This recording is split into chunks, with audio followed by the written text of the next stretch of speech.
Hey guys, Arm&Gun here today with a fun topic that I've been thinking about all week. Now you guys ask me constantly, what is your favorite gun? And I have a lot to choose from. We got like 100 in here between what's on the walls, on the floor, in the safes, over down there. And honestly guys, I don't even know where I would begin to pick a favorite. I could do a top 5 list, but that top 5 list would have like 20 guns in it, at least. However, if we reframe the question, this is where it gets interesting. If instead of my favorite gun, if I could only have one gun forever, for the rest of my life, no take backsies, no tradesies, what would it be? And as I went through this thought process and kind of considered a lot of different things and what I'd need the gun for, what I'd want the gun for, what it would have to do, I surprised myself by ending up in a very different place than I thought I would. I thought I'd pick a super ubiquitous gun that was just super common and like average. But instead I picked something that's actually, well, at least what I always considered to be pretty niche.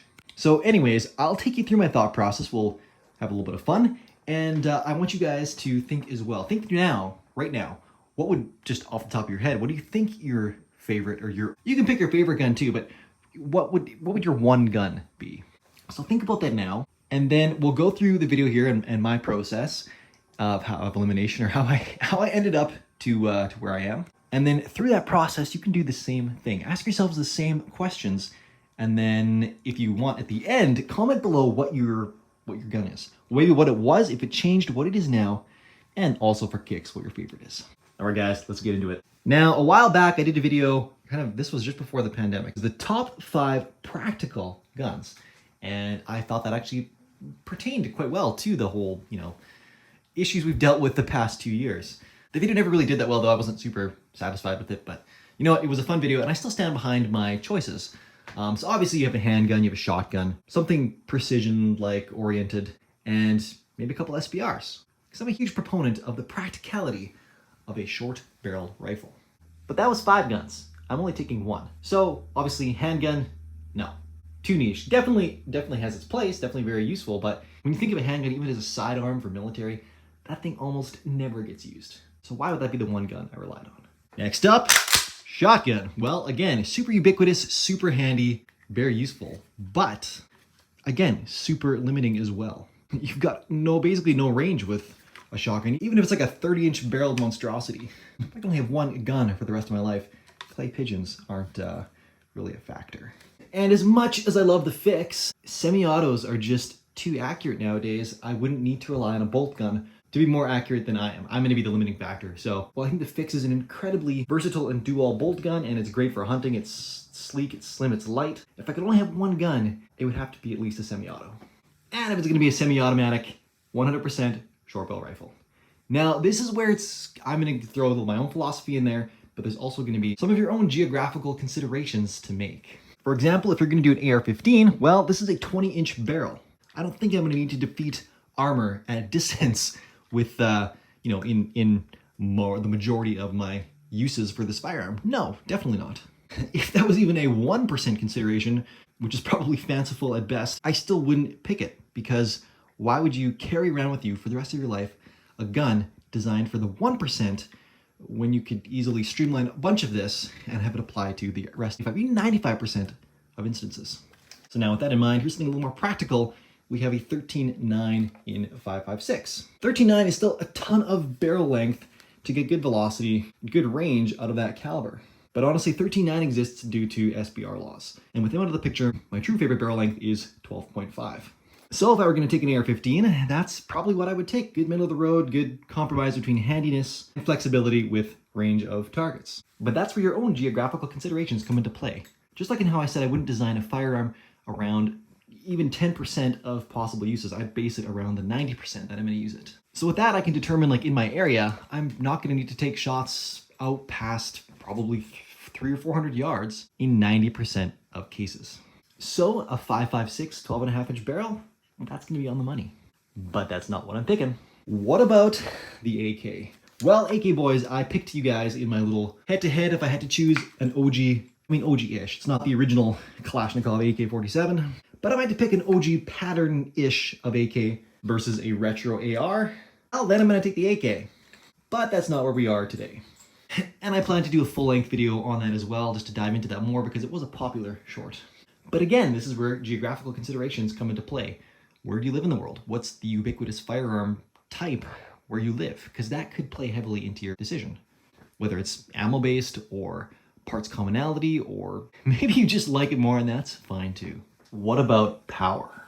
Now, an important consideration, because you have to consider all considerations if you're only picking one gun forever. And for me, something that, I mean, I don't do a lot of it now, I don't really hunt now, but I know that would be very important to me and I'd want to have that factored into the consideration of the one gun forever. And that's why I'm not picking an AR-15 in 5.56. I'm picking something else, not an RPG-7. That would be fun for a little while, and then it would just be incredibly impractical and expensive to feed. Now, while I'm sure plenty of guys out there will say they can ethically hunt, medium-sized game with 223 style cartridges, and that's fine and dandy for them, but I'd be going with something a little bit heavier for myself. And again, just want a little bit more power too. There's not a whole lot you can do to really heat up a 5.56 any more than it kind of already is. And again, geography plays a role because you got to consider where you live in the world, what your game animals are. And for me, I want to be able to do a little more than squirrels and rabbits. So we're talking deer, elk, maybe even moose. And I just don't have the confidence out of 5.56 to do that ethically. But I have decided that I'm going to go with an AR-15 style platform due to its relative commonality in my area, the ease in which I can at least, swap out some parts. It plays well with accessories, and it's definitely a good suppressor host, which I think is a very important consideration as well. And it's a weapon system that I'm personally very comfortable with and feel like I could, maintain for the rest of my life. All right, guys, so we've landed on a weapon platform, the AR-15, or some derivative of that. We've established the different conditions that geography plays on this decision in terms of average distance you're going to have to engage at, as well as the type of game animals you're going to be looking if hunting is an important consideration to you. And based on that, you can start to narrow down what kind of caliber you want to be chambered in. And again, stay with me here. This led me down a rabbit hole to something super cool, and I think it's so fun. It actually breathes so much more life into this for me now, and I'm so much more excited to have it, not just because it's a cool toy, but because it's a serious platform that's super practical and could literally be my one gun forever. So with about a 300 or 400 yard max that I'm going to plan to take any shots in, again, I could plan for something longer range. It's just that you get diminishing returns to scale. And by that I mean if I want to stretch out another 100 yards after a certain point and have to add inches of barrel length to the rifle, I think I'm rather just gonna, avoid taking those shots because chances are if that's a 1 in 10 shot for me, I'm gonna have 9 other opportunities to do something closer. So I'd rather pick the platform or dial the rifle in for those 90% of scenarios rather than compromise the entire thing for that 1 in 10 shot. Again, diminishing returns to scale with that, and it's really important to consider things like this, when you're doing this. Don't just go with a 26-inch 5.56 gun just because you want to squeeze every last foot per second out of it. I have one of those, and it's not practical. Running around with that compared to a 12.5, there's no comparison. Outside of very niche applications, which they may apply to you, so that's something to consider, but in my case, they don't apply to me in a broad sense, so don't need to worry about it. OAR, sitting on the shelf, which is the best for myself. Won't promise I won't do that again, but it won't be for a while. Kind of ironic and a little bit disconcerting in the fact that I have all this stuff, but I don't have the one gun that I've now deemed the most practical. Again, given the constraint, you can only have one. If you can have multiple guns, that waters it down a little bit, but if you can only have one, again, we're getting there. With all these out of the picture, literally, what could it be? Well, the answer lies in the caliber and a couple considerations. If 5.56 isn't enough for ethical hunts, let's work up from there. So we could do 6mm arc. Now that's a long range cartridge. So theoretically, I could go pretty short of a barrel and still have decent range. I've heard guys saying that a 12.5-inch gun is still 1,000 yard capable. So that's cool, but at a 108 grain bullet max, I still on the edge of whether I think that's doable. And again, 6mm arc, pretty fast moving cartridge, not going to be the nicest for suppressibility. So keep moving up. 6.5 Grendel, 6.8 SPC. Again, get a little more range out of those. They're getting a little bit chonkier in terms of diameter, and it's still out of a 12.5-inch barrel, The new compact ADM that's chambered in those, that's sounding pretty good. But what about 300 Blackout? 300 Blackout, that's 30 cal now. That is a respectable diameter for a hunting cartridge. 300 Blackout, while not one of the big calibers, and by big I kind of consider that like all the super mainstream ones like 22 LR, 9mm, 223, 7.62x39, 308, 338, 50 BMG, and 12 gauge. For me, those are the most ubiquitous calibers. 300 Blackout is quickly making its way onto that list. And with tons of bullet and bullet weight options, there's definitely something for hunting. There's definitely something for everything else you're basically going to do with a firearm as well. And what's especially cool is 300 Blackout is designed to be both subsonic, meaning less than the speed of sound, and supersonic, greater than the speed of sound, and to function properly that way. What's the point of subsonic? Well, that is actually a gun and a caliber that you can get Hollywood quiet with the suppressor. Dare I say silencer. And with supersonic, you still have tons of power for other applications like hunting at distance. And personally, it scratches my itch because it is designed around short-barreled rifles as well. AAC originally designed the caliber for 9-inch, though since it's been optimized down from there to even 7-inch with the faster 1-in-5 twist barrel. That faster rotational velocity helps stabilize heavier bullets in shorter barrels and helps deliver additional energy on target, which is big hunting applications. And even though I said my collection was incomplete insofar as this gun, I kind of lied. It's kind of right there. Honey Badger. Well, not exactly Honey Badger, though this is a Q 7-inch front end, which I think is pretty freaking awesome. This was a receiver set of choice I had to set aside for this thing, but this is not a mil-spec upper, and so it doesn't fit their handguard, and so I need a different plan. And there you have it. Who would have thunk the Honey Badger would have fulfilled my goal of the one gun forever? Or the Paladin? Or any 300 Blackout PDW for that matter. Except that's where I'm going to throw another flag on the field. PDW. Nah, I don't quite think PDW is going to do it. And I mean, maybe I'm kind of arguing semantics here. PDW does not necessarily entail a PDW stock, which is technically just become synonymous for telescopic stock. Such as this.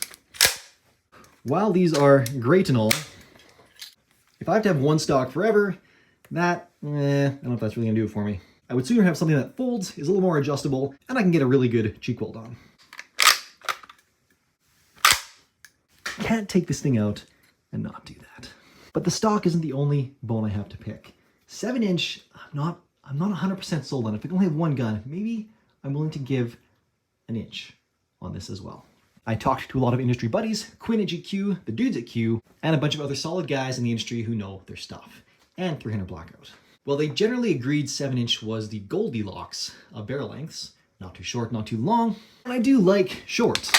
5.5 inch out of a Rattler? Yes, please. But there's a bit of a consideration here that I discovered while watching my buddy Tim, Alabama Arsenal's video on barrel length and velocity with 300 Blackout. Now in the video, Tim went from 5.5 inch Rattler to I think a 10.5 inch Daniel Defense, all 300 Blackout. He used a lab radar chronograph, which is a super cool tool that I definitely want, to measure the speed of each shot. And then he did a number of rounds through each gun with each barrel length and recorded and showed the velocities. And this is where I discovered something really interesting. While the average velocity increased with each additional increment of barrel length, it wasn't to a huge degree because, again, 300 Blackout is designed to burn up and generate its full velocity in a very short barrel.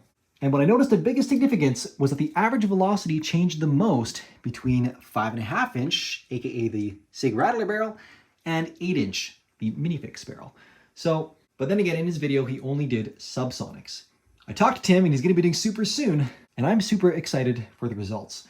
So while the jury's out on that, I'm not going to definitively pick a barrel length, because especially with supers, the velocity, that's really where it's going to determine my range.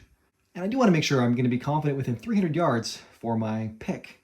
So if you haven't already, check out Tim's channel, check out the subs video, keep an eye out for that supers video, because I will be too. So in summary, we're going to go with a semi-automatic, or who am I kidding, fully automatic would be amazing. Short barrel, 300 Blackout, somewhere in the lines of 5.5 to 8 inches, definitely 1.5 twist, and a nice sturdy adjustable stock. If you think I'm crazy, that's just fine, but don't just say that. The internet is too full of trolls, so if you're going to say something mean, at least follow it up with something practical. If you think I'm wrong, tell me why, but also tell me what your one gun would be. Guys, I hope you enjoyed this topic. I hope I didn't go into too much detail, my inner gun nerd definitely came out to play for a little bit there with the 300 blackout stuff at the end. If you guys like this video and you guys are interested, I will do a video on the optic that I would put on this gun. If I can only have one gun, I can only have one optic. And in case I forgot to mention earlier, I'm choosing an AR-15 platform not to swap out uppers. When I say one gun, I mean one gun. That limits me to one caliber as well. Whether that's realistic or not, this was just a fun exercise and took me down a fun rabbit hole in which I learned more about myself, my collection, that it's superficially does not include this gun, and that's gonna need to change. We'll explore some other fun topics like this as well and show off a lot of cool guns. So I'll catch you on the next one, which by the way will be next weekend. And while you're watching this video, I should literally be on my way to collect another 8 guns for the arsenal. They'll be very cool. They'll be the subject of next weekend's full format video, so definitely stick around and check that out. And while you're checking things out, check out the description below as well. I have various discount codes, affiliate links, and channel partners all listed there. Boom diggity.